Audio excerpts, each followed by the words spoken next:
Okay, hello ladies. Really good to see you. Are you all in Holland? No, Marjolaine is in Ibiza. Yeah, Yeah, I'm in Right. I'm in Holland. Wow, but you're all from Holland. Well, no, not Gabby. Gabby's from No, me not. Germany. That's right. That's right. Germany. Okay. Wow, that's a really nice combination there. You see all the combination from the territories and the natives? So we have Spain, we have Germany, we have Holland, we have Mexico, and we have Costa Rica. Okay. So today we are on the 7th of July, right? We're over here. It's really good that we just use this to geo spot our antenna, right? So this helps our antenna get oriented. It is day 189 of the year, and we have 177 in the negative of the year, and this is also the negative of the apparatus. And we can see that we have 7 of the 7, and that has a synchronicity with the negative of the year and apparatus. So that's interesting. Like 7 always has to do with validation or validating something. So what would be the validation of what? We can see in the positive, we have 189. And in the morning, I was thinking 189, what would be like the reading of that? So from the right, we have the update of 81, which is time, an update of time. And then in the negative, we have 17, and 71 is space. So we can see how we have 81 and we have 71, both from the right, right? And then we have that 9 on the right and that 7 on the right. So there's an update and there's a validation of space-time. So that's a lot to see in there. So the solar day 739,076. 076. And then the 39 that's been present for a while. And we know that 39 has to do with the update of our perception, right? And this is the structure of our global quarantines as well. 39 days. Can you hear me? I took off. Yep. Yes. Okay, sorry. So validate update of our perception, right? But how can we do that? How can we update our perception? Well, it has to do with whether or not we have reconfigured or restructured our references, right? So if we have updated references, then we're going to be able to update our perception, right? Okay, the global quarantine 4284, which is the days since the beginning of the process. It is for day 13 of lab 12, day 13 of lab 12. So yesterday was day 12 of lab 12. 188, 178 yesterday. And this is the first day of the 4th quadrant, and tomorrow you have your cycle meeting. You know, a lot of the groups in the community have synchronized to meet on the last quadrant of the labs. So sometimes I have like 3 meetings on these 4 days, because everybody wants to meet by the end of the lab, which I think is quite strategic and organized, because it is the SE quadrant. It is where we have, you know, went through these 4 days. And remember that these 4 quadrants are quite individual, while this is the collective quadrant where we all come and put our new qualities into play or into to the test in relation with other configurations. So yeah, that is a little like localization for our antenna, just so that we know where we are. And yeah, so do you guys have any, do you want me to start with questions, or do you want me to go through the document and we can go through the document together? What do you prefer? For me, the last is fine. Yeah, Oh, me too. there is no document. Oh, yeah. Oh, because we have video. Yeah, like, I'll just open the text, but there is no text. It's a video. Okay, so we'll have to get guided by your questions then. So this helps us a lot when you guys make your observations when there's a video, because when there's a video, I don't make notes. So this really does help. Thank you guys. Okay, let me just open it right here. Okay, so I did send the images, Marjan. Did you see them on the channel? The image, the program? Material channel? Yes, the Telegram, LGC material in English. I shared the images from the program. Material. Yes, now I see. I'm very happy. I'm very happy with this. Wow. Okay. Good, good, good. Yeah, I've printed them. Yeah, especially this one. Yeah. Yes. Okay, so you know what? I'm gonna go over these images. I'm gonna go over them. We're gonna go over them together because I think we can do that, and then go to the questions and see what we missed. All right. So apparatus 1446. This is in relation to what Alejandra has been working on quite often or quite closely lately. We know that she is working on a new app, like that LGC app a lot of us have in the community. She's working on her own, right? Because there is so many things that are missing from that other app. And in this new app, she is linking the Jewish year with the solar calendar year, right? So this whole emission was probably based mostly on this year, right? Which is 5784. 5784 in relation to 2004. So this is a process that, in my interpretation, is an example of what nativizing foreign code is. The nativization of a foreign code, right? Because it is a code that is operating, it is operative at the moment, like we could say that in parallel even to that other solar calendar. All of this is operating. So by doing this linkage, I believe Ale is or she has said, in a way, repairing or reestablishing the connection, right? Which has been broken. So here she shows 1446, the apparatus 1446, in relation to the current Jewish year, right? But we are looking at it from the solar code, the solar calendar that is active right now, that is most of humanity is using, right? So there's an integration there. Then we have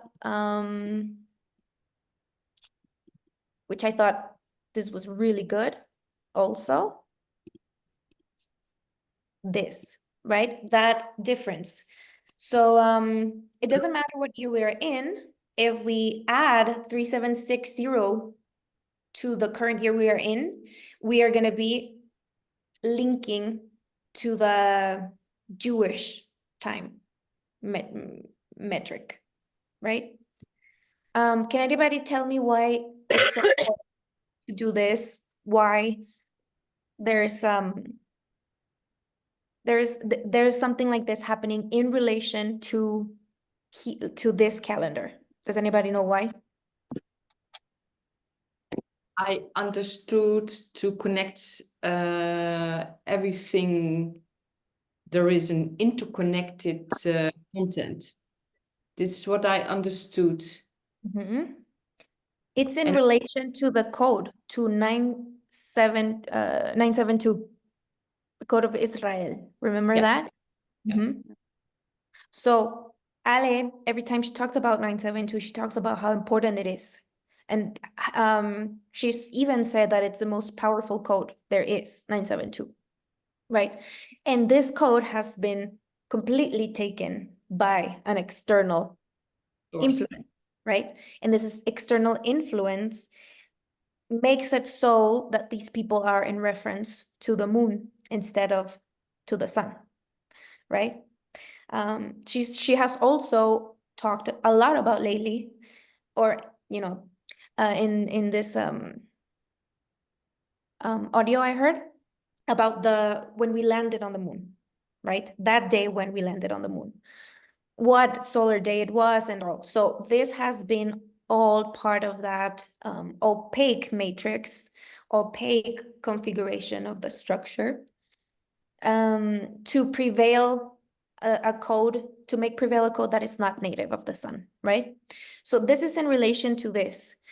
It is a link between the actual solar calendar and this other timeline that they are using, right? So there is a reestablishing of a solar native code there. So I think this is really important to remember, specifically this, right? Because this is something that we're going to be using a lot from now on. So it's 3760. So if we read this, 37 or 73 is always related and connected to the structures. And in the program, Ali explained freedom, because libertad is 73 in Spanish, right? Libertad, which is freedom or liberty. And she's saying liberty is provided by the structures. Liberty is provided by the structures, right?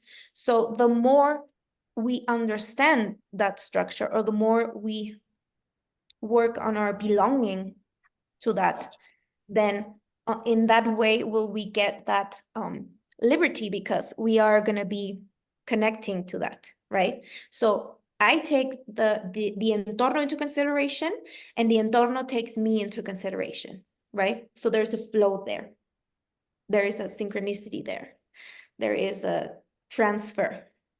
But if I live my life and I am not integrating that, I'm not even acknowledging it, I'm not even thinking about that, the fact that I am using an environment, an entorno's resources to make my own projection. Does the entorno gonna take me into consideration? I don't know. It's gonna depend on my ignorance licenses. And remember, ignorance licenses, they're always gonna be around, because those are the licenses that are gonna put to the test the structures to the test, right? The structures need to support the contents. So the wider the ignorance license, the more content related consciousness is going to be. Okay. So yeah, this is related to that 37. 37 is present in very important moments of LGC, 37 or 73. And then we have the 60, right? Remember 60, how she explained 6 with its new quality, and it had to do with the memorization, right? And then the 0, always related to solar native code. So 6 is 0. This is going to be related to a memory that is of another hierarchy, of a solar hierarchy. You know, we ourselves as humans, we are fractalized. And these solar dilemmas, we may live them fractalized. There can be a lot of examples of that. But this 60 is going to be more of a different fractalization, a higher hierarchy, which has to do with memory, and it also has to do with the solar system itself in that hierarchy. So this is what we are being trained for, to be able to learn about these concepts that belong to a dimension that is not our dimension, the dimension we are living in. That's why it is so challenging to do, because we are learning about a logic that is of a different dimension, right? Subatomic. And the laws or the logic of that subatomic scale is completely different from this one. That's why our brains are freaking out sometimes when we hear this. Denise, can you explain more about ignorance license? I don't know what you mean with that. Okay. Ignorance license is going to be related to consciousness, to types of consciousnesses that project themselves into a setting with a lot of license to not know things, certain things, right? For example, in general, just to give an example, politicians, do you think politicians have an extended ignorance license or a short ignorance license? Hmm. Really, really ample ignorance license. They are very ignorant about a lot of things, right? But do you think Alejandra has a broad ignorance license or a short ignorance license? A broad Really one. short, really short. She doesn't have, we could say that she has very, very few decibels in her ignorance license. So the less ignorance license you have, the more responsibility you have. Mm. See, the more ignorance license you have, you have the license to do, like, for example, I see some of my friends or relatives doing things with their lives, right? I don't know, just living to travel the world or to have a good time, or, just a friend that he's driving from Mexico to Central America, driving. I don't have the ignorance license to do that. He does. I don't have, like, for me, I take so many things into consideration before I do something like that. Or like some of my peers, okay, they're traveling the world, they're enjoying life. They have the license to do that. I have a shorter ignorance license, so I have more responsibilities. So I prioritize other things than just enjoying my life. I prioritize this formation, for example, or the development of myself in a personal and particular instance, all of those things, right? And this all has to do with our very particular licenses. We all have different licenses. And we are going to figure this out by identifying what our priorities are. This is like a good way to sense that, right? Because whatever my priorities are, that's going to talk about the level of responsibility I have. Mhm. And this responsibility can be on many different levels, right? So But it's you mean also when you don't know, you cannot take the responsibility because you don't know. yeah, if you're ignorant, then Yeah. there is no place to anchor that responsibility. Yeah, yeah. Ah, So, yeah. there's Okay. a license there, right? Mm. Yeah, But I didn't know the license, but I understand the ignorance. yeah. And who provides those licenses? Well, the structure itself, the entorno does that because it needs to work, it needs to have variables, right? And we can't all be the same. There has to Mm. be variables, right? The thing is that prior to this, we could say solar evolutionary process, prior to that, like where it had more to do with the expressed universe, there were more like that, like it was available, the sun was open and available for whatever to come in. And it didn't matter it didn't matter that the ignorance licenses were able or were capable of breaking the entorno. Now this is going to be more controlled because we're moving towards the civilized. And the civilized has restrictions where the expressed just didn't have any regulations. It was just everything could happen. But moving towards the civilized, there's more regulations there. So the ignorance licenses will be regulated. There's still going to be ignorance licenses. Of course, we all have them, but they're going to be more regulated so that they are not capable of destroying or altering the entorno as it had been happening. Remembering that this is not a bad thing. All these things happen so that the structures are able to evolve.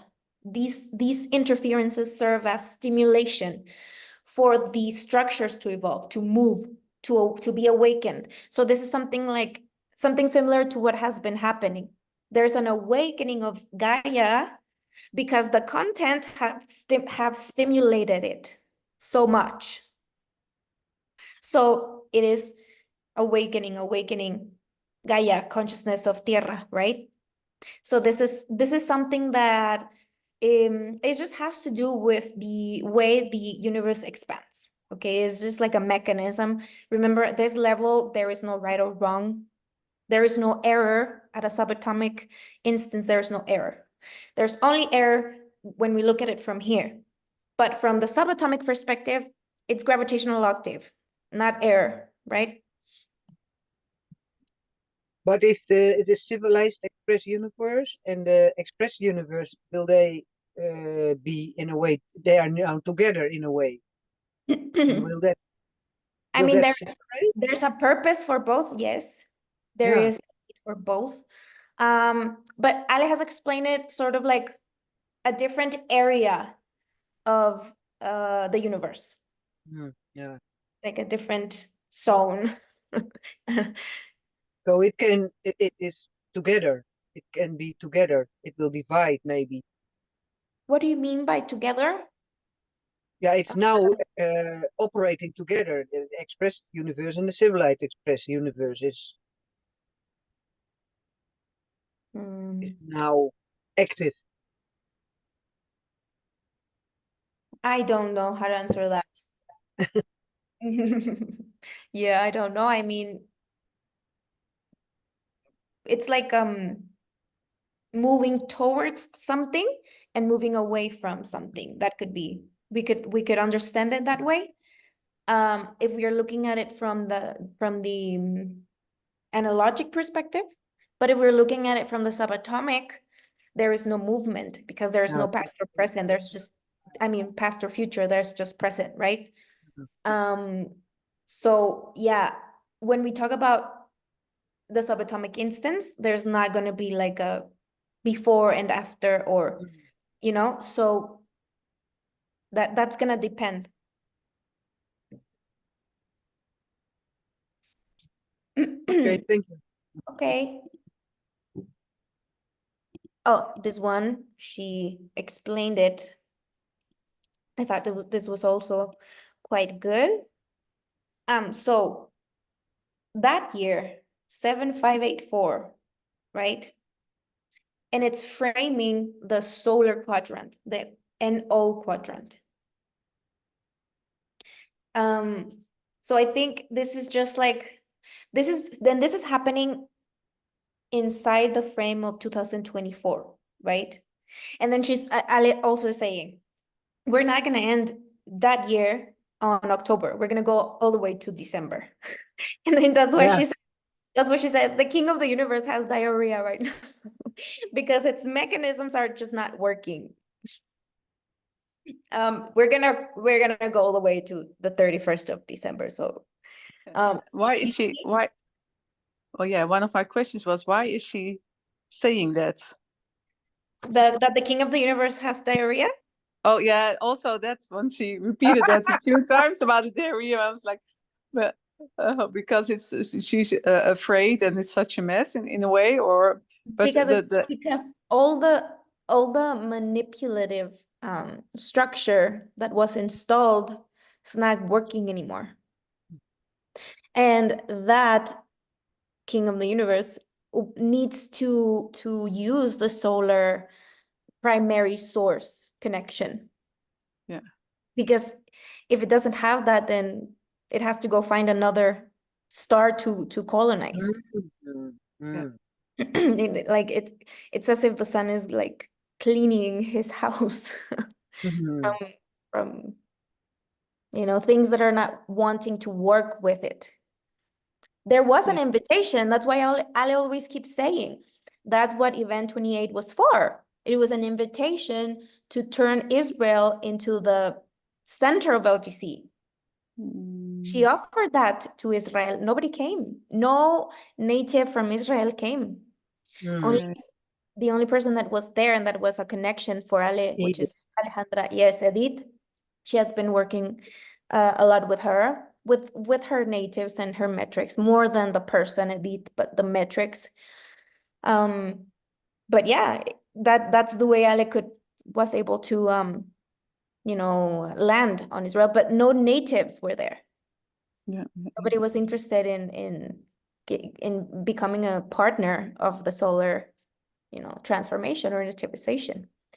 Um, so she's also like saying that that external influence was also like, it also knew where the solar native code was going.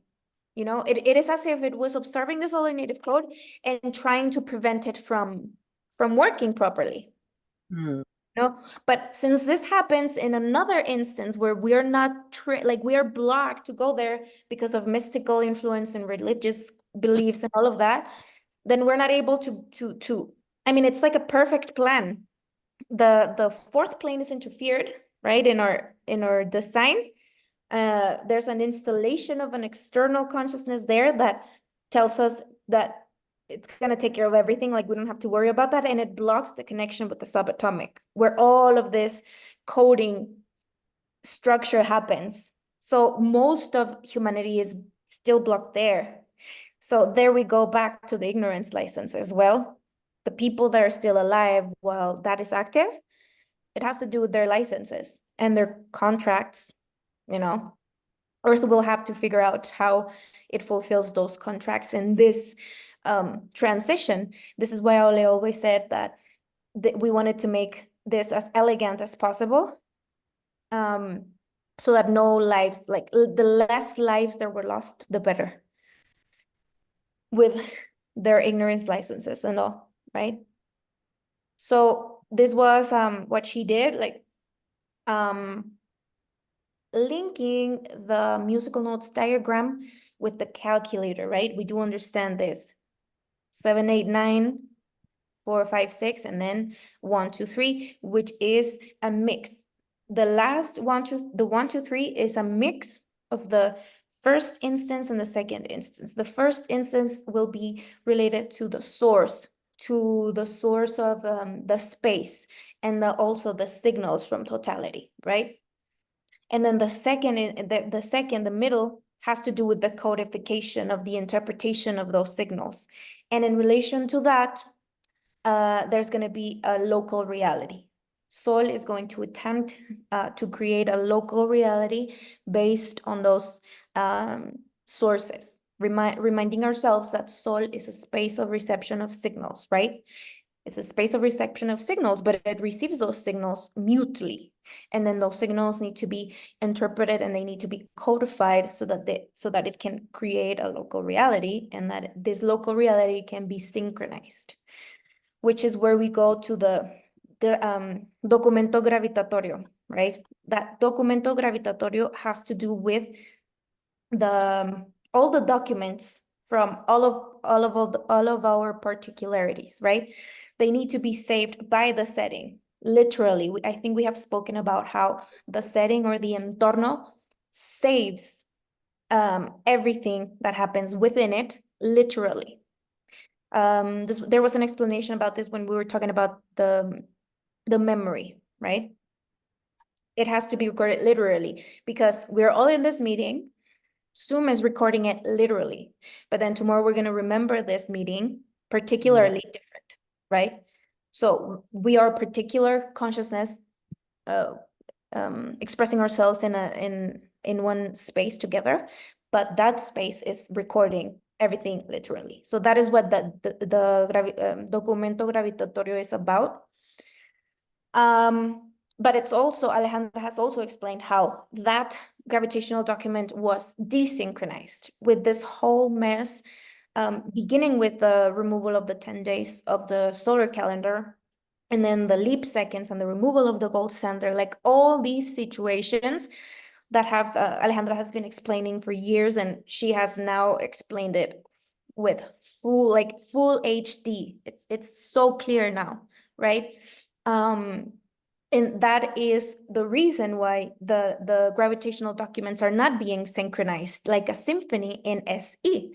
The execution of those documents wasn't being synchronized before, right? So everything that has been happening is also going to affect that synchronization. It is like a rearrangement of those documents as well. I mean, one of many things that is happening, right? That is one more thing. So yeah, we can see that This difference has to do with 7-8 and 4-5, the administration of our destinies. And then the gravitational octave, right? And this is framing the NO cardinality, the solar cardinality. Okay.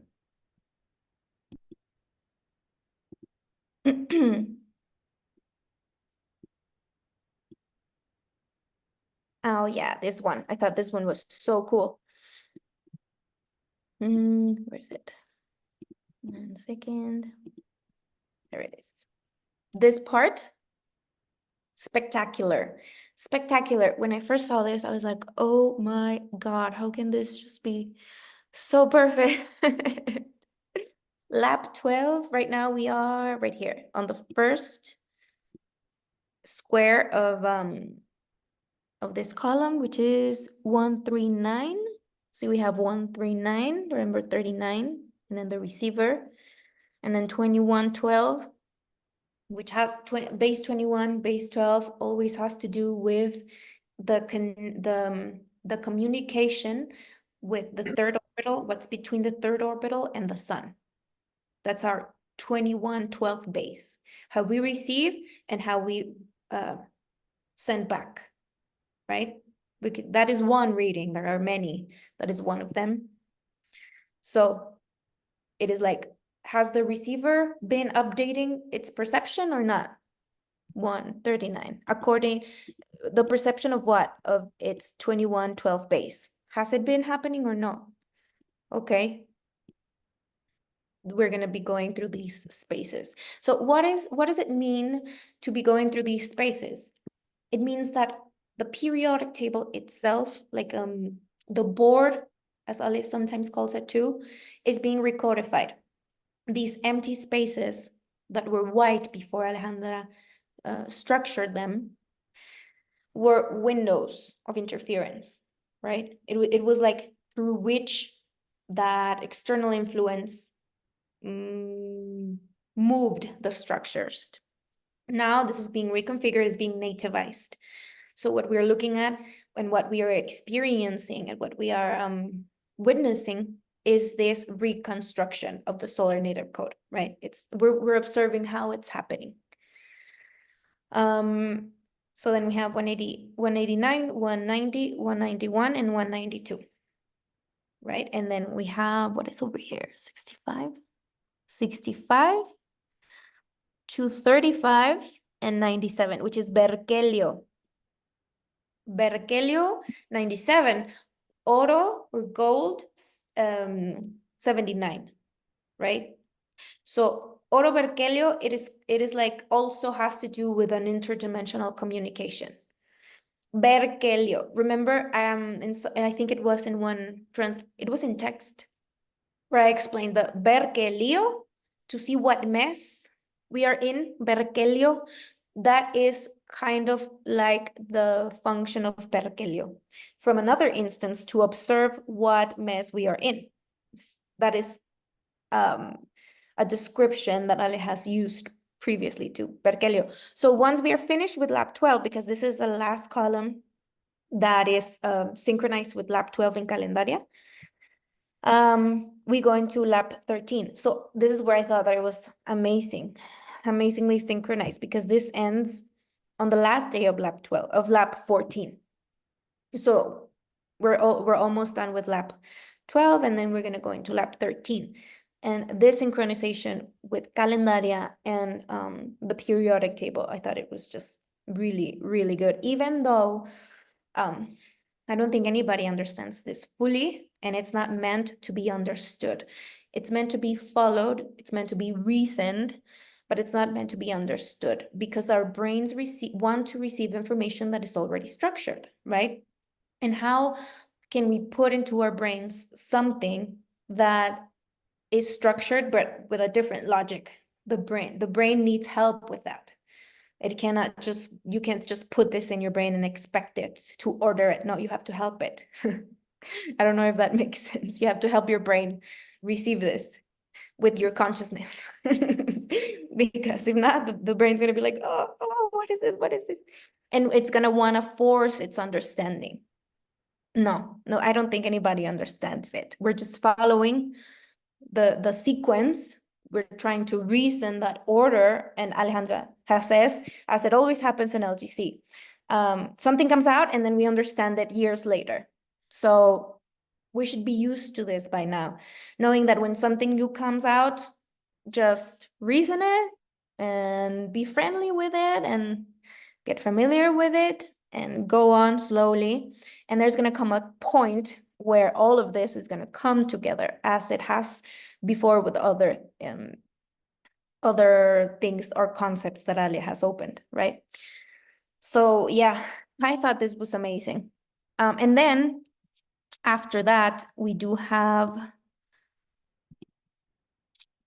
open all of the periodic table.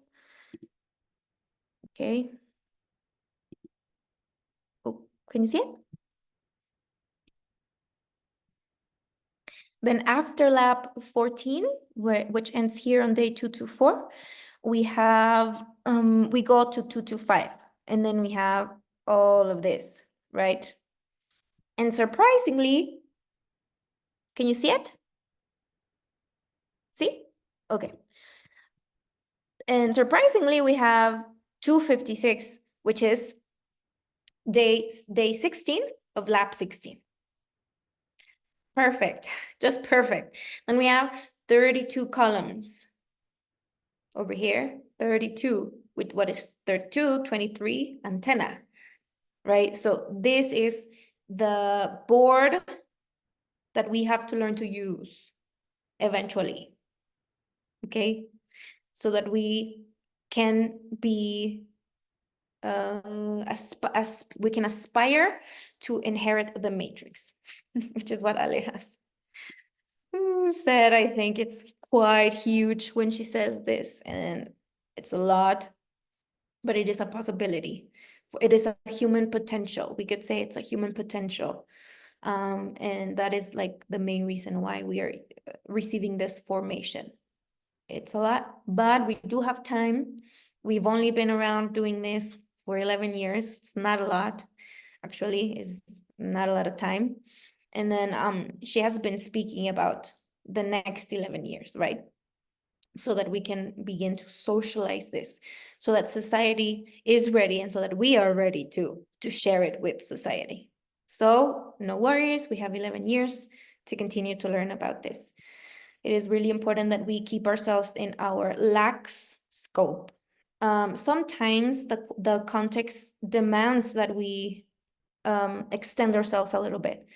Natural. That is why that's what the elastic is for, right? So that when the context demands a little bit more from me, I can do that. But I need to be able to go back to the lax. But I just noticed something that happens to me and my husband. I am too lax. I never want to stretch, and he stretches a lot because I need to stretch a little more. I just realized that right now. So, it is important that we don't keep ourselves too lax or too stretched all the time. There needs to be like an exercise there, right? An internal exercise there. It's going to be variant from receiver to receiver. Oh yeah, we have the labs. That's a really good one. The graphic. Let's look at it. Okay, you guys can see it? Yeah, okay. So the main thing here, if you guys catch this, I think you guys did, I hope. I think the main thing from this is, hold on, my dog. Saravi, vaya para allá. Vaya para allá. Para allá. I think the most important thing from this is the synchronization of the digits of the solar calendar and the date, right? Did everybody understand that part? This part that has to do with 7 791711. All of those digits, you can see them here. Same in the date. Solar days and date is different. Solar days is, we're talking about solar consciousness directly.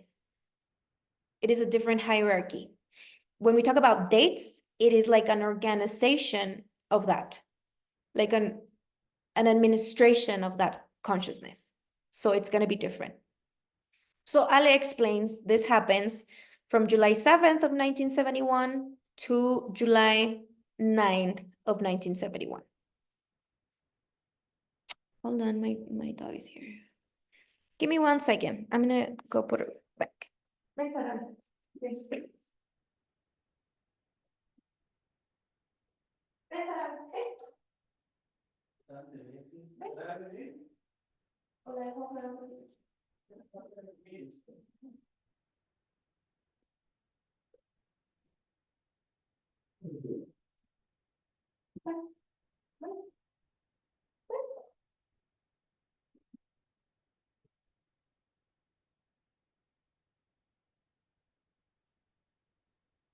Sorry, new arrangements for everything.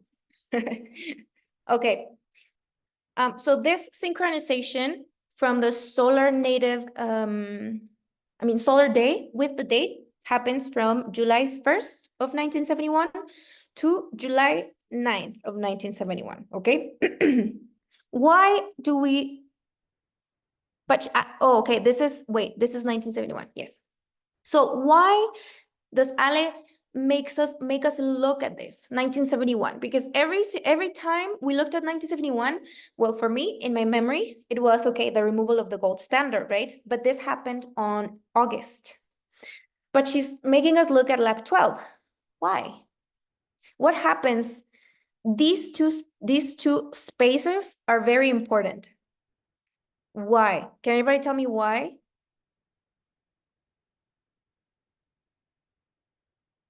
No? Because on 1972, what do we have here on that same space? The first leap second. So Alice explaining what happened on the 30th of June of 1971, 30th of June, 1st of July. She's saying that this convergence of the solar native day, with the date, this convergence was a possibility for the solar native code to enter into a spectacular synchronization. But since the external influence is also aware of where the solar native code is going, 1972, before the 1st of July of the next year happened, 1 day prior to that, leap second. So this was like a obstacle. This was an obstacle for the solar native code to operate as it should have. I thought this was spectacular. And why 1 day prior to the 1st of July of 1972? Because we know that 1 year, we need 1 year for something that has been established to begin to work. So 1 day before that solar native code completed a year, this happened. And on top of that, on a leap year. So that's why I say, Ale, she has been talking about this for years, but this is clearer than ever. So many more spectacular details there, right? So then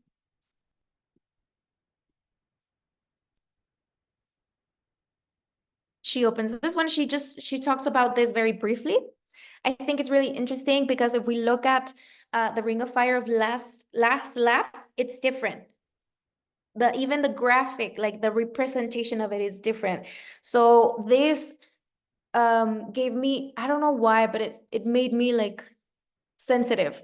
I don't know if that makes sense. When I looked at this and then remembered that the last one was different, I was like, oh, every Ring of Fire is different. It's not the same year. It's a different moment. It's a different frame.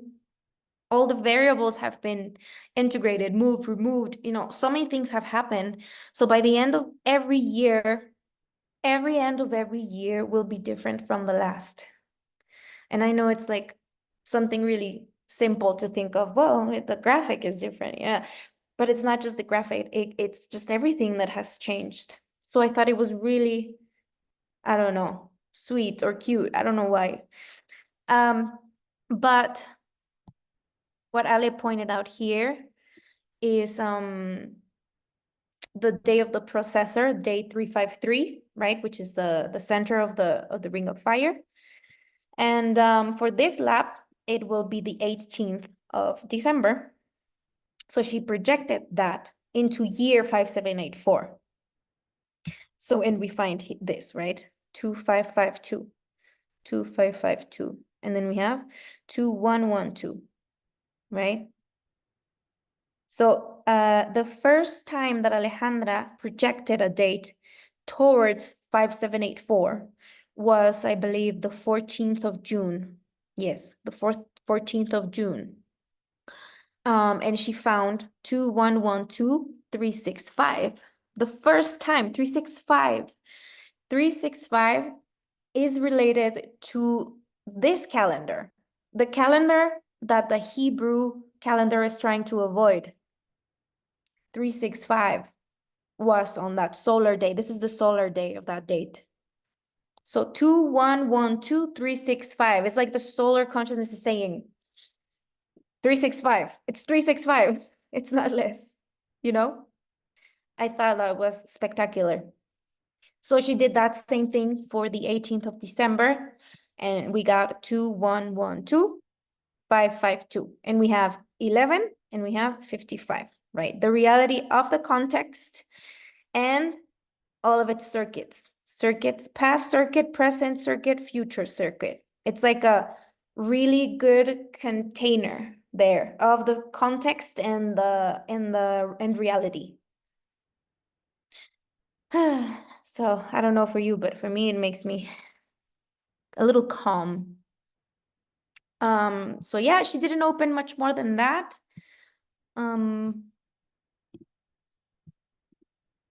Those are, I think, all of the images she went through, right? Of course, she explained so much more. But we can take a little breath here. Maybe if you guys have any observations, you want to say something, and then we can continue to our questions.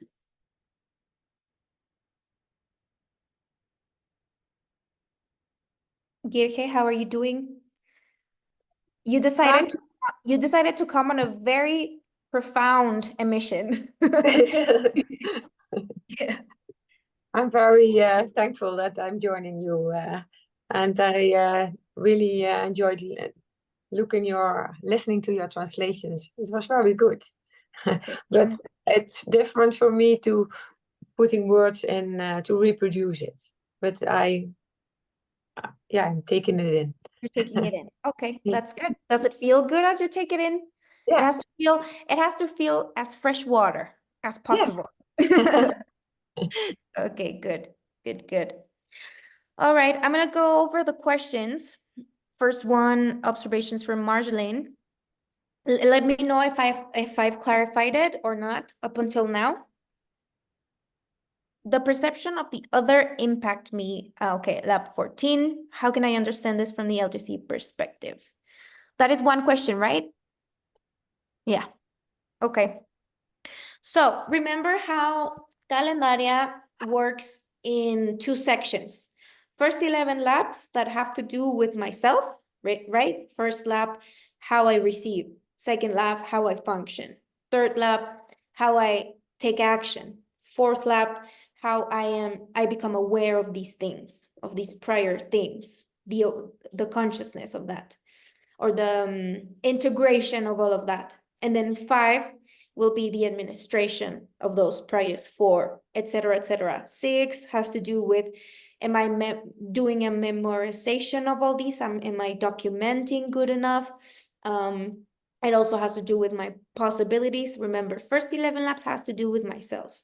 The validation of this on the 7th lab, how this is all validated or not. 8th, how everything is integrated in an octave.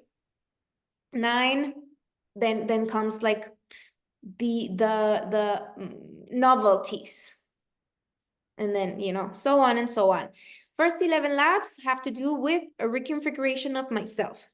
When we move towards the second 11 labs, now we are going to be, it's going to be more about how the other receives, how the other functions, how the other acts, etc., etc., etc.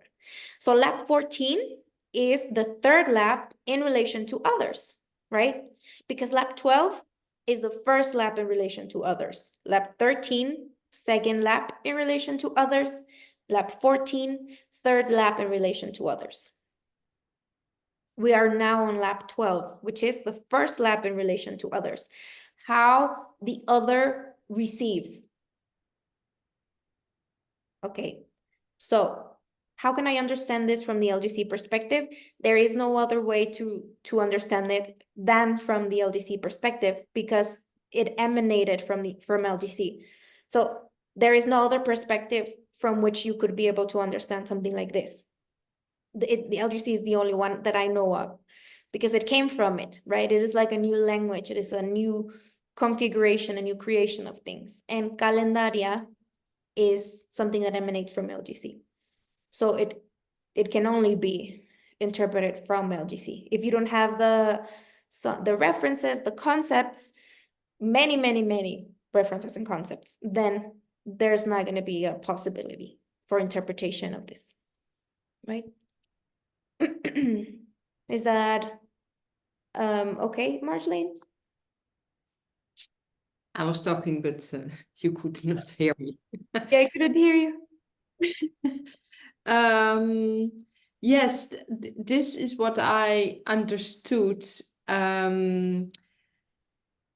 Is it also from the 1st till 11, it's the perspective from myself, and from 12 till 22, 23, it's in relations to others. And of course, I understand what I'm saying, but to really understand how this works, it's not really it's not clear yet. So in relation to myself, the first 11, and then in relation to others, is it that from lab 12, from this lab, that I'm more related to others in my daily life also? If we put it from out because the lab 11 was very intense for me. And there was a lot of things happening, and whoa, it was like a marathon. So I can feel all the time that every day has its own logic codation. And I always feel better from 12 till the end of the year. And also always in the lab, in the ring of fire, it's also an explosion. Now before the logic, I was already living this. So I feel better in the second part of the year. I'm born in September, so maybe that's why, because that's the second part of the year. But I don't not really, do I learn from others, the second from lab 12? Or is it that others, if others understood the codation and they how do you say that? Look at their errors and understand them, that I can receive that more. So I'm for several years I'm searching, looking what is the difference between myself, the first 11 labs and in relation to others. I'm still not really, how do you say that? Getting it or receiving it. Like we said, every year is different, right? Every year is different. Why is every year different? What is a year? A year is a revolution of Earth around the sun, right? It is gathering one document at a time, 365 documents at a time from the solar consciousness, right? This generates a structure. This structure, we call it calendar. And a calendar is a transfer of solar consciousness to the rest of its orbitals, right? We in the third orbital, we receive it a certain way, right? How do we receive it? We have the Gregorian calendar, and then in 2017, calendaria structure. Calendaria is a way of organizing those solar emissions, including, this is more of a spatial, calendaria is a spatial, intrinsically spatial organization of time. The Gregorian calendar is more time-oriented, but calendaria has S-O-N-E-N-O-S-E. It has space in it. It contemplates the space, right? Okay. I'm going all the way back to answer your question. So what is a calendar? It is a structure that organizes the solar consciousness and it transfers it to us. So calendaria, the first 11 laps of calendaria, what's going to happen? I'm going to be receiving this solar influence, these solar variables, these novelties that sun has received as a space of reception of signals, right? But since the sun is of a higher hierarchy than us, we need to receive that very slowly. So the first 11 laps, we receive ourselves. We are mapping ourselves while we integrate new variables or not. We may map ourselves and not have anything new. There's a lot of people that are inside a loop like that, and every year passes and it's all the same to them. It's all the same. There's nothing new. Or that's what they might think, because usually something happens. Something happens in people's life in a year. Something is going to happen. Nothing's ever going to stay the same. But the first 11 laps is like, okay, I am me. I am all the past versions of me, right? All the past documents of me. And then this year, I'm going to be adding something new to me. But since I am also a receiver, I'm going to be receiving these things in my mute zone. So as the 11 laps go, I'm going to be explaining to myself what has been happening to me, right? But the thing is that all of us are going through that same process simultaneously in the first 11 laps. So once we get to lap 12, it's like all of us and the environment, it's going to like provide the conditions so that we all begin to map each other. What is the reason for this? So that our gravitational documents don't crash, so that they're synchronized, so that we are able to read each other better in our antennas, read each other from a more abstract place and not from just what we see, because we're antennas and we can sense each other as well. So the second 11 laps have to do with that. Like, what are the main problems we have? We are not understanding each other. We can't communicate with each other. We don't know where we are. I don't know where the other person is. I don't know what the intention of the other person is. I have to be, alert so that they don't rob me and that they don't trick me. But if we learn to do this, like I am mapping myself, I know where I am, I know where I'm not, I know how I've changed, how I've stayed the same, all the things that I kept about myself, all the things that because every year I want to improve. If I did that with myself, and in the second 11 laps I did that with others, then my existence is the quality of my local reality will improve, because I know where I am, I know where the other is. I'm not going to crash into the other. We're not going to crash into each other. So if my antenna picks up another antenna and my antenna is like, oh, stay away from that, stay away from that, you remove yourself from that. Because that other antenna has its own ignorance license, and that is not, it's not my responsibility to deal with. Unless I have a specific role in society to deal with something like that, like I don't know, police or a judge or something like that. But mapping myself, mapping others so that we don't crash into each other, so that our it is like a support we do, because of course the synchronization of the gravitational documents are not done by us, of course not. They are done by the entorno. But we, inside that as content, we can help because we are becoming aware of ourselves, right? In a different way. We are becoming aware of ourselves space-temporally with space-temporal formation. So it is a different kind of consciousness inside the context. It is like that spy 007, inside the context. There is a different scale of consciousness active in the context. A different scale of observation with different ignorance licenses. Is that a little better? If not, keep asking. Yeah. Yeah. Yeah. It's clear. Yeah. Yeah. And of course, 17, 18, 19, 20, 21, 22, 23, 24. We've only been working with Calendaria for 7 years. That's nothing. That is nothing. Like, I remember the first time I went through the Tumi, consciously, because I came into LGC on 2017. The beginning of 2017, I came into LGC. So Calendaria comes out on that year as well. So that Tumi was the first Tumi we ever experienced consciously. Anybody, right? 2017's Tumi.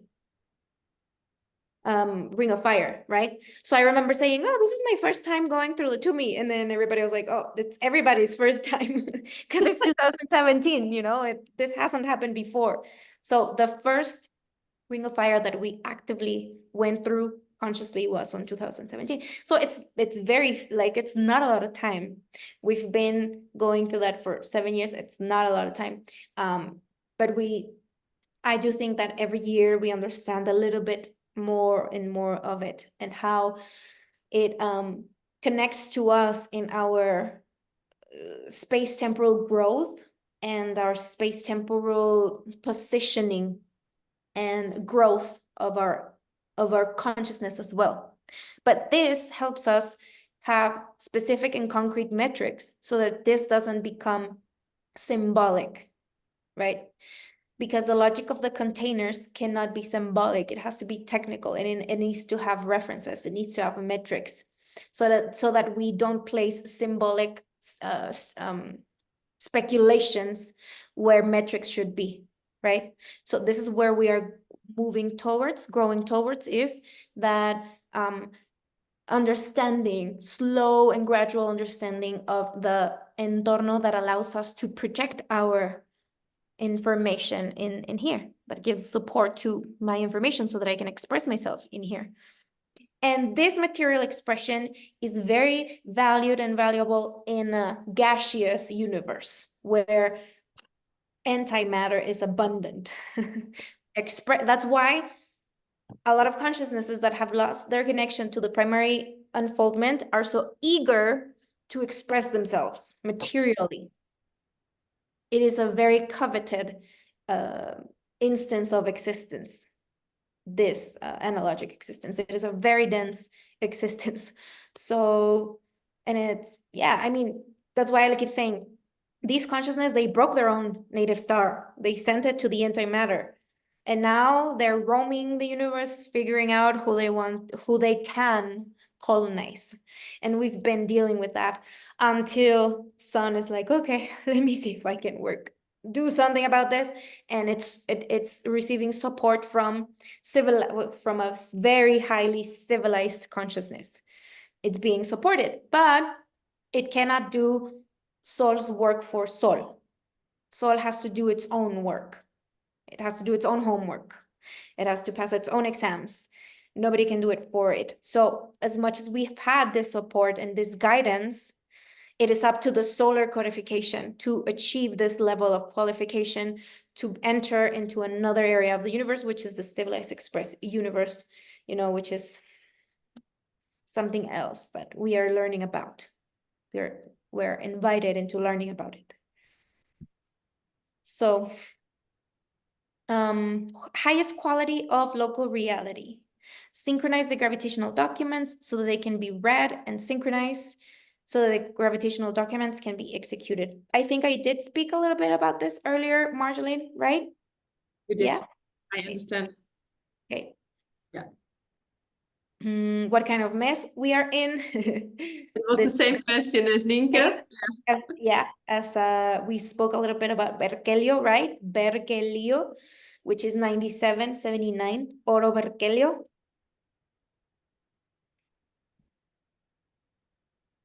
It's just a decoding. Berkelio is just like a decoding of the word, right?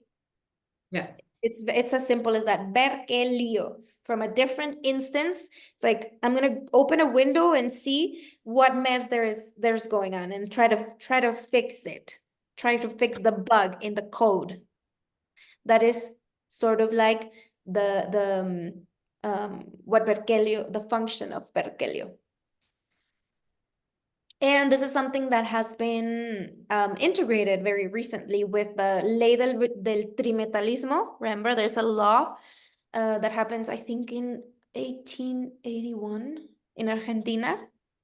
It is law del bimetalismo, where they have gold and silver. And it's not, I don't think it's active right now, but there's a law, or there was.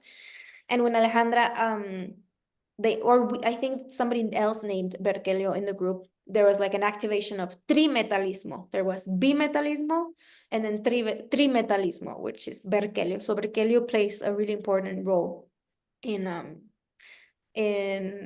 that, all that development in relation to gold and silver. Okay. The concept of hydrogen wall with extra information about this concept, hydrogen wall. Yeah, that was a little blurry to me when she talked about that, when she said, Son doesn't call organesones. And I think I know why. I think organeson is an element, a really, really dense element that was forced into creation, I think. It is not, I think it's not naturally found. So this kind of behavior with the elements, like forcing things into happening, it is like it's not solar native code, right? And I think it also has to do with our most basic form, which is hydrogen. Hydrogen is our most basic form, and it's in relation to antimatter. Yes, antimatter. In that line, that line from hydrogen to helium is sort of like the administration level of the solar native code. It's like it's the most simple aspect of it. Hydrogen, and then helium is the administration of hydrogen. But since hydrogen is one, it is like our most the purest form an origin we have, our most common, right? It has one atom. So it is, I think it is something really elegant to say hydrogen wall, because we're not using something that's really strong. Yeah. I think it means something elegant, but why is that going to be elegant? Because sun is in control of what's inside that hydrogen wall. It's administrating that hydrogen.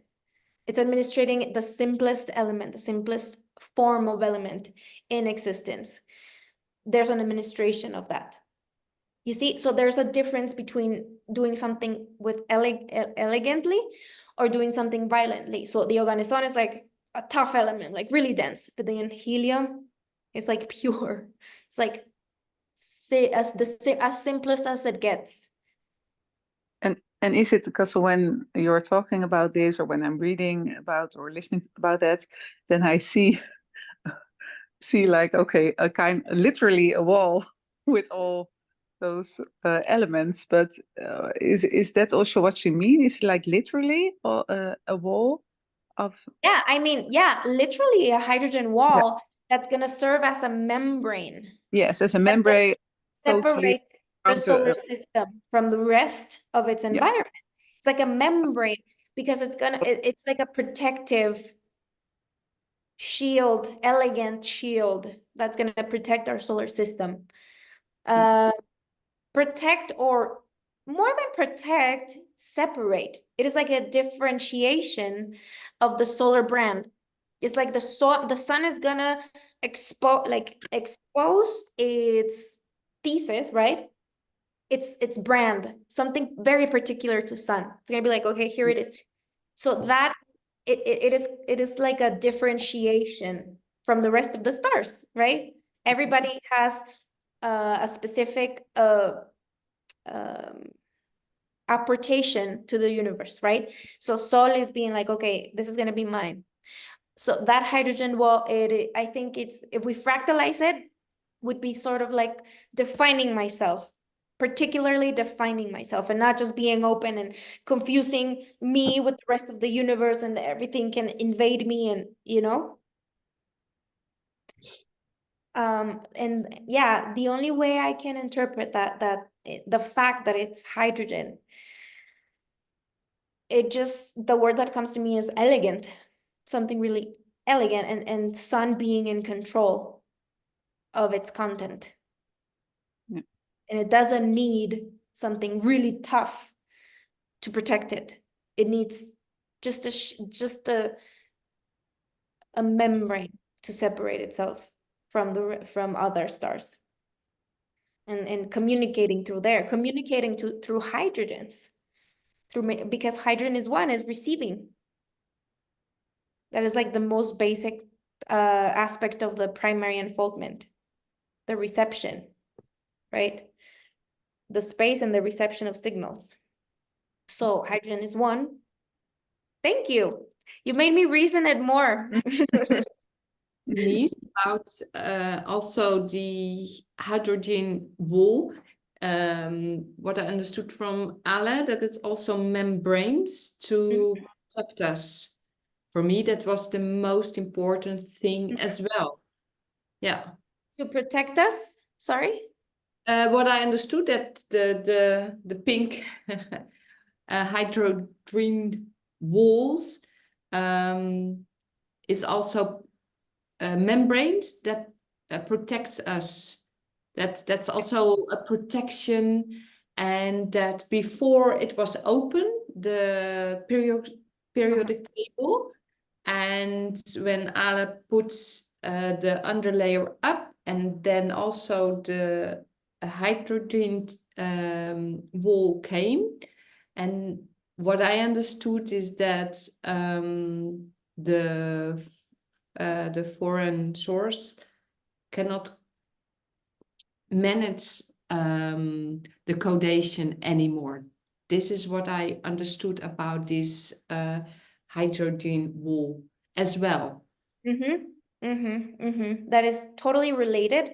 But when we talk about actual physical anatomic hydrogen wall, we're talking about the surrounding of the solar system. But what you're saying is directly related to that, but at the level of codification. Yeah, codification. Solar Yes. native code. Yes, which is really good, because sun wants to filter. It's like an instance of filtering these signals. It's not just going to allow anything coming in anymore. It's going to deal whatever it has inside, work with that, and then just begin being more selective, right? Because it's like it's growing up a little bit, sun. It's growing up, so it's like developing its own criteria of how it's moving toward, how it's going to present itself in the civilized, and who it's going to be acquainted with, something like that. If we fractalize it. But yeah, it is related. Of course it is, yes. That's And good. it's possible that because the sun is mature now, so Yes. it's vice versa as well. Yeah. It's improving the quality of its code, yes. It hasn't been very good. That's why the quality of our reality is not very good. It's not very synchronized. It's not very balanced. You know, we have so many bad situations happening in the world, and this means that the quality of the solar codification hasn't been very good the last 3 secular years, which has been 1700, 1800, and 1900. The 3 last secular years that Sun had to codify. Alit calls it at a subatomic level because it's 17, 18, 1900, right? It wasn't very good. It wasn't very good. So now Sun is trying towards 2100, the year 2100, to improve, because that's the next secular year we have, to improve the quality of its codification.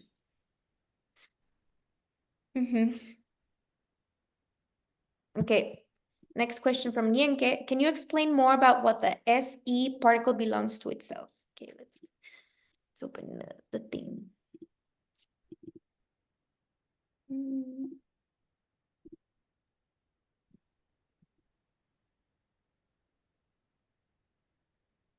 Okay, so you know how she has explained primary unfoldment and secondary unfoldment, right? Primary Yes. unfoldment, nothing, everything, something. The analogy she used was something is living in mother nothing and father everything's house. It has everything, but nothing is of itself. It all belongs to, so it is as rich as its parents are. And also there is no past and there's no future. So everything appears instantaneously and goes away instantaneously. It has no process and it leaves no residue. Okay, that is like the quality of that primary instance. The thing is that this something wants to have something of its own. So it kind of leaves its parents' house and expresses itself particularly. So this is where we have the universe of the somethings.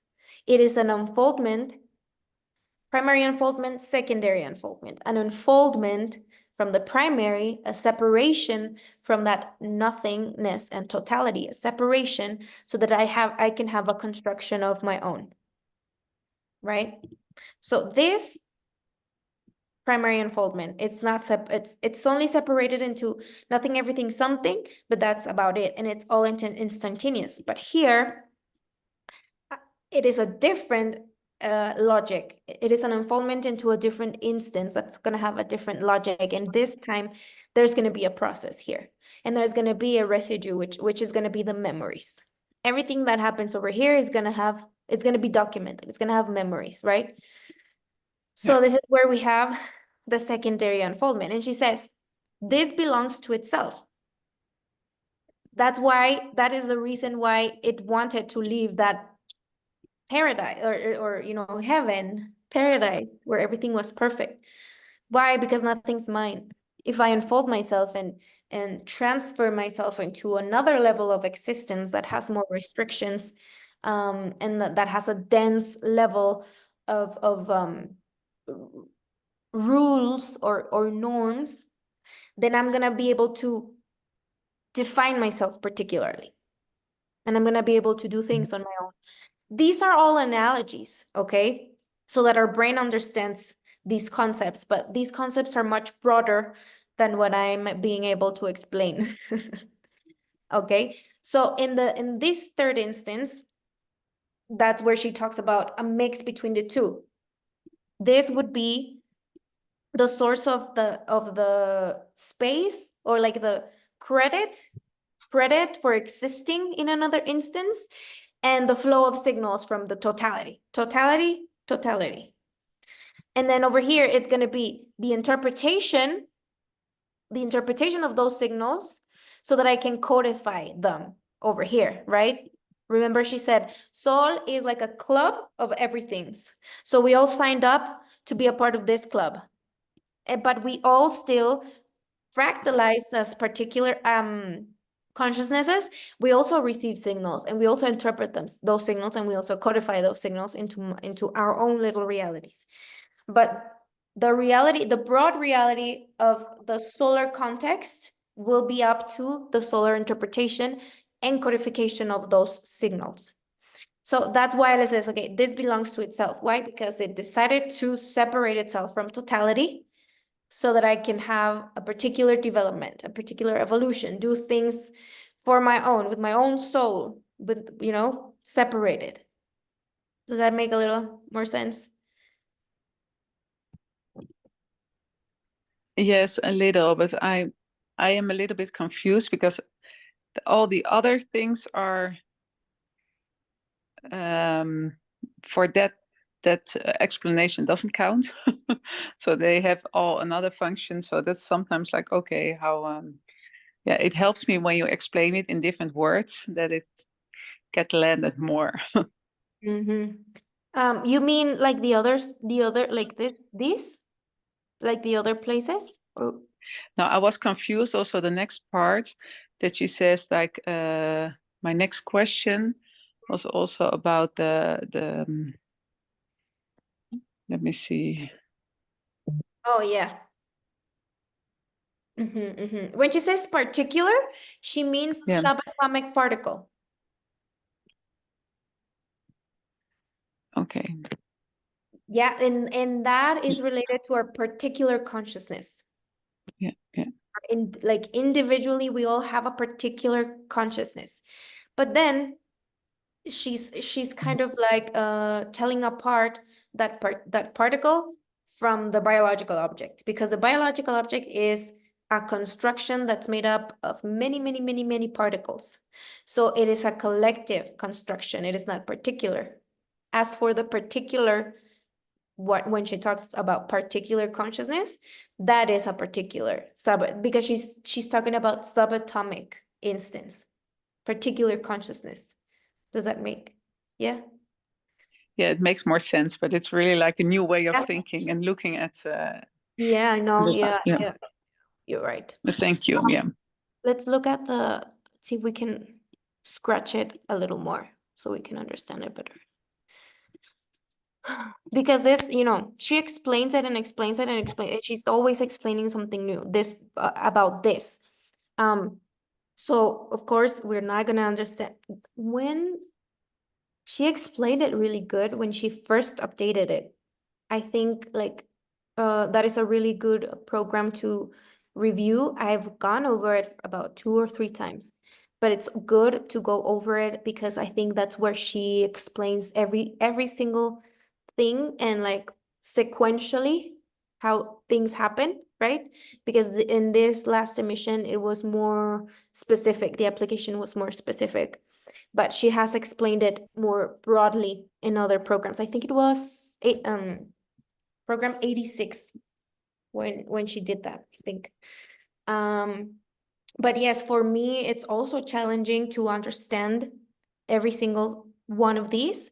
But like, for example, I can understand quite well this. So let's start with the basics, even if we don't fully understand all the others, but we can go over the basics so that we can calm our antenna a little bit because I know that I don't want to leave you with the confusion. LA is always related to an interpreter, right? The interpretation. What am I going to be interpreting? A flow of signals. Flow of signals that I'm receiving in my mute zone. So I have to make an interpretation of that. And according to that interpretation, I'm going to have a codification, which is how I'm going to explain to myself or to others what I'm receiving. And that is on NE, strategically on the NE. Why? Because my consciousness is mute, but my mind helps, it's a codification of my consciousness, right? So strategically, LA is on the NE quadrant. Okay. And Sol, really basic. It is the space where a lot of somethings come together to express themselves and work with that container. But Sol is a container. And then gravitational document.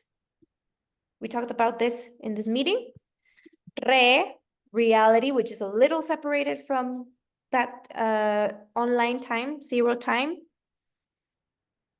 Me,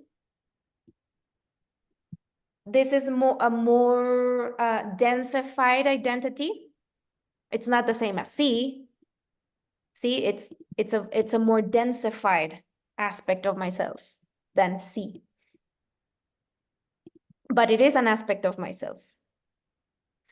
And then Fa, we know it as how Sol begins to come down, begins to densify its codification to create a local reality. And this local reality is executed in the SE quadrant, right? I mean, we could go on, but I don't want to. I think that's good just to leave with a sense of a little closure, because sometimes the concepts remain open, right? And we like to feel like, okay, I understood a little bit, and sometimes that just doesn't happen. Yeah. Okay. But the part about the particle belonging to itself, is that clear or no?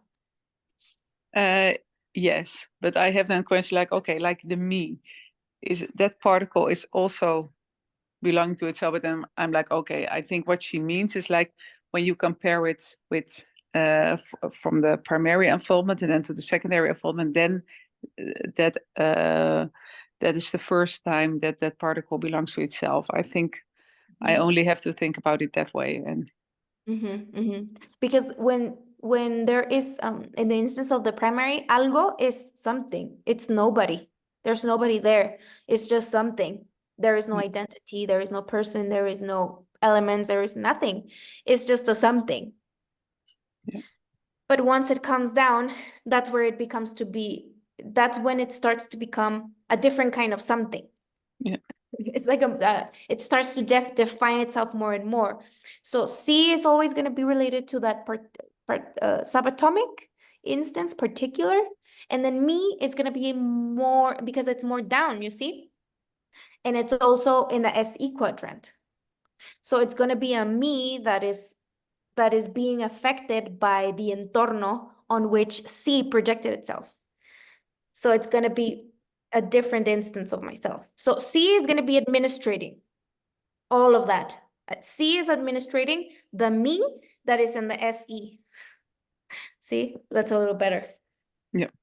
Yeah. Okay.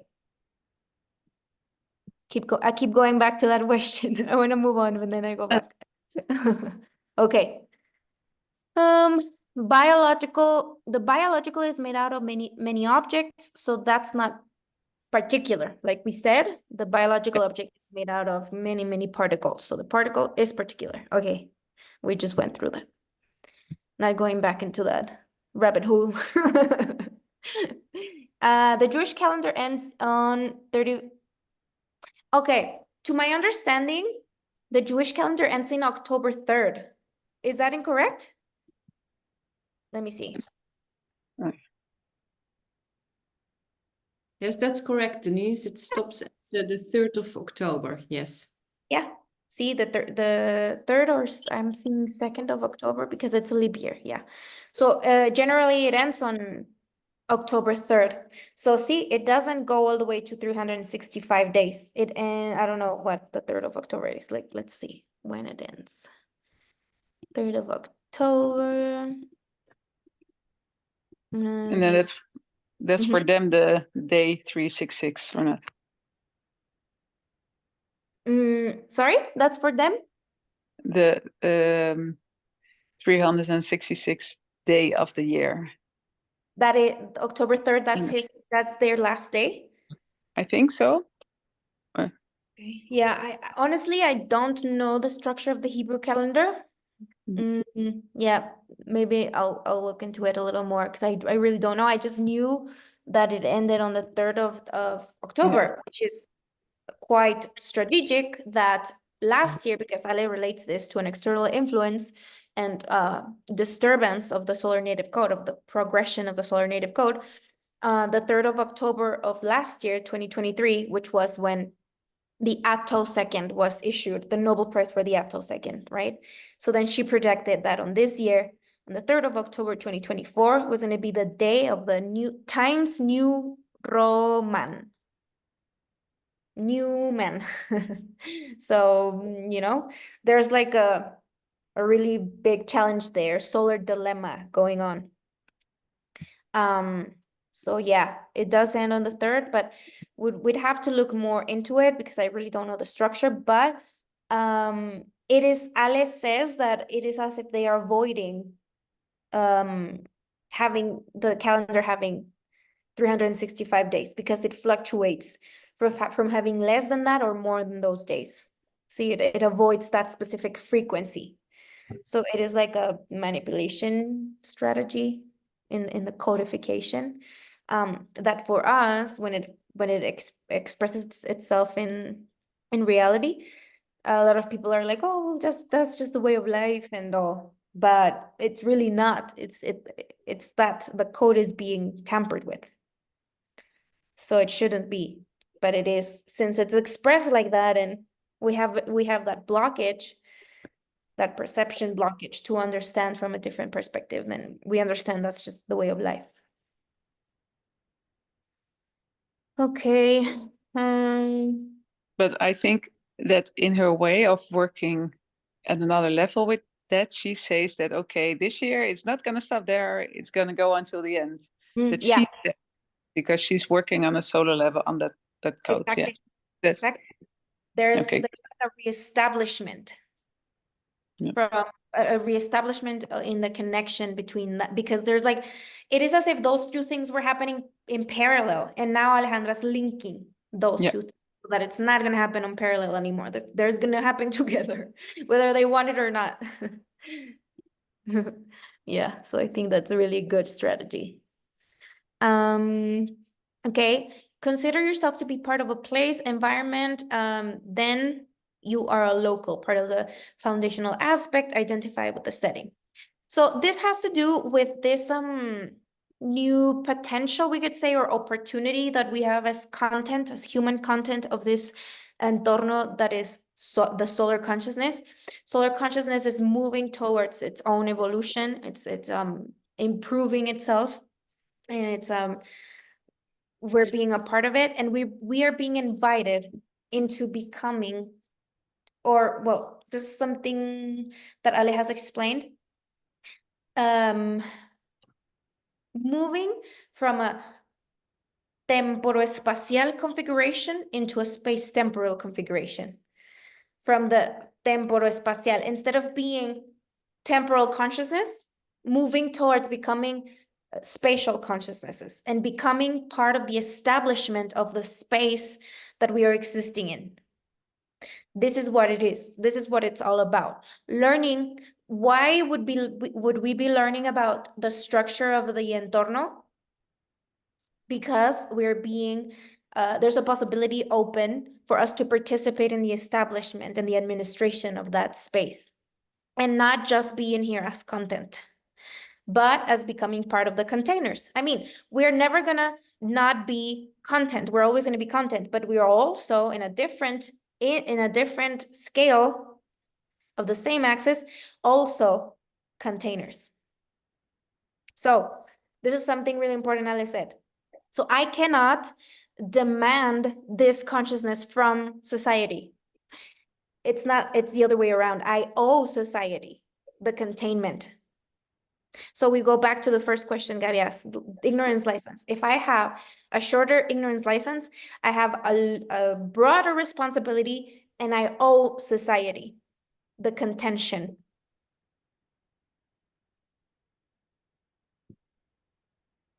So if I identify with this locality, I identify, I'm not thinking that this is a simulation, or I'm not thinking that I belong to the stars or any of all these things that people talk about outside.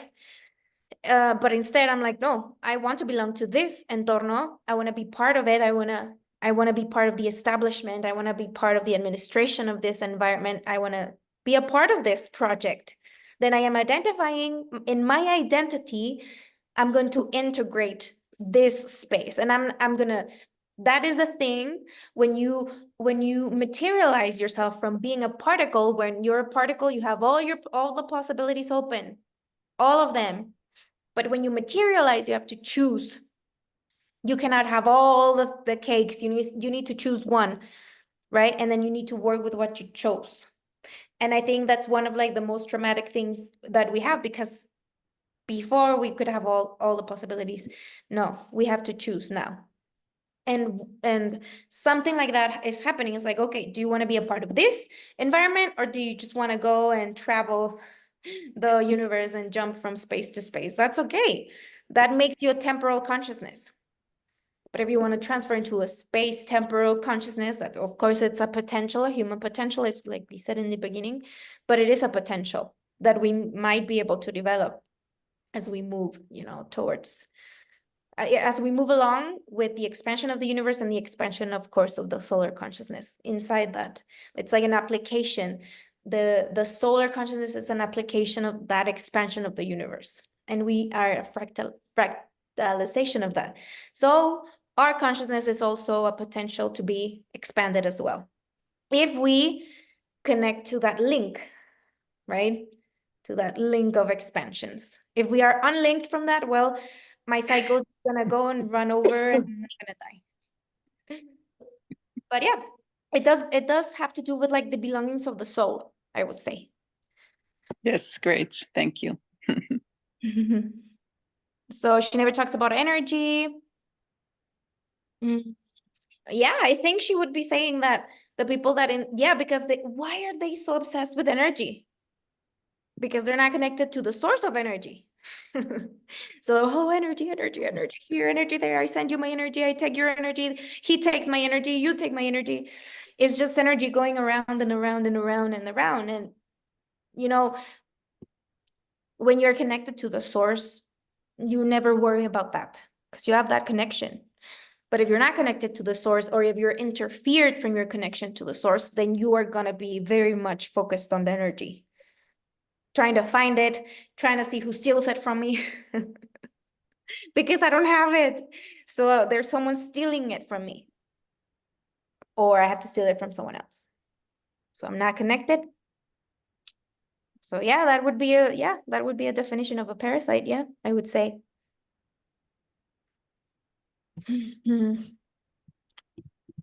Thank you. Thank you. So yeah, that was quick.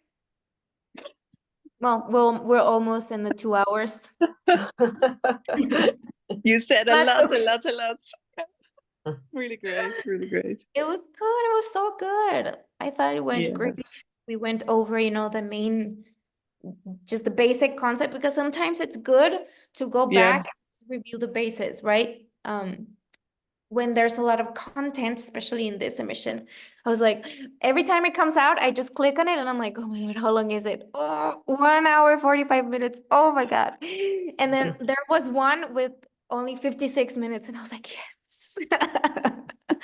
Yeah. It's so Like, much short easier. one. Nice, yeah. But yeah, I really enjoyed this one. Lab 12 has been quite intense. And today was really heavy for me in the morning. I don't know why. I went into this state. I felt like really blocked and I don't know what happened, but like now I feel better. I think just going over like going into that frequency, because all of these things are happening parallel in different instances of the same axis of the same time zero, right? So many things are happening simultaneously. And when we're focused on, I don't know, something about my personal life too much, maybe I need to, because if not, my life falls apart, then I'm not synchronizing into that other frequency, right? So that happened a little bit for me today. I was too focused on something that I had to figure out in my personal life, but then I synchronized into a different channel and it really depressurized me because it made me understand things from the perspective of the frames of what's going on in the frames that may be affecting me and how I feel in my personal life. So it's like a shift from perspective in a different frequency, right? And then, okay, I go out of the meeting And I feel better because I already oriented my digital aspect, which is something that I forget to do. I should be doing it every day. You know, every day, even for a little bit, orienting our cone, where we are at, what, you know, what place, and looking at some little metrics, spend a little bit of time of that. And for me, that really helps, but I don't do it every day. So yeah. Thank you very much, Denise. It was very nice to look at the video again, and yeah, I hopefully we can continue this every 2 weeks we did before, because I really missed it. I really missed it. Oh yeah, I know I missed it too, but I just couldn't do it because I was moving and there was just so many things that I had to do. And then when I got here, my body was like, no, Yeah. I couldn't get up. I couldn't do anything. And right now I have so much work delayed. I have a lot of work delayed because my body is not responding. It's like, you know, don't count on me right now. Do not Oh, count me. So I'm just doing whatever, you know, sometimes I try a little bit harder. But then sometimes I'm just like, no, I just obey my body, whatever it needs to do. And then I'll figure out how to do all the work. But now that I am home, I am gonna have some months of remodelation because this is a really, really old house and I have to fix it up. So probably I'm gonna be dealing with all that construction, but I will always have a little corner so that I can continue to work. So yeah, I do really want to continue this because I love it. It's a great space and really grateful to you ladies. I'm glad we're here on lab 12. See, the first lab in relation to others. So we're here. We made it. Yeah. We made it to the SE quadrant. Hey, Denise, we follow your house and we follow the most important thing, your body. So Yes. I think all of us are very happy and grateful what you do, Denise. And yeah, so we see you when you have time and space to do the next meeting. Oh, Yeah. thank you so much. And I really, as I always say, I am really committed to this and I really love having you and I love doing this. It's like one of the things I love the most. So I don't like missing it. I will continue doing it for sure. So thank you for being here because I love it that you're all are here. Like all the four of you, I love looking at you when we are talking about things and looking at your faces. I'm like, it's amazing. So thank you for being here. Okay, Thank you very much. I'll send the recording in the group and we'll see each other in 16 days probably. Okay. Okay, have a nice cycle. Bye-bye. Yes, Thank you very bye-bye. much. Thank you. Okay, bye. Bye.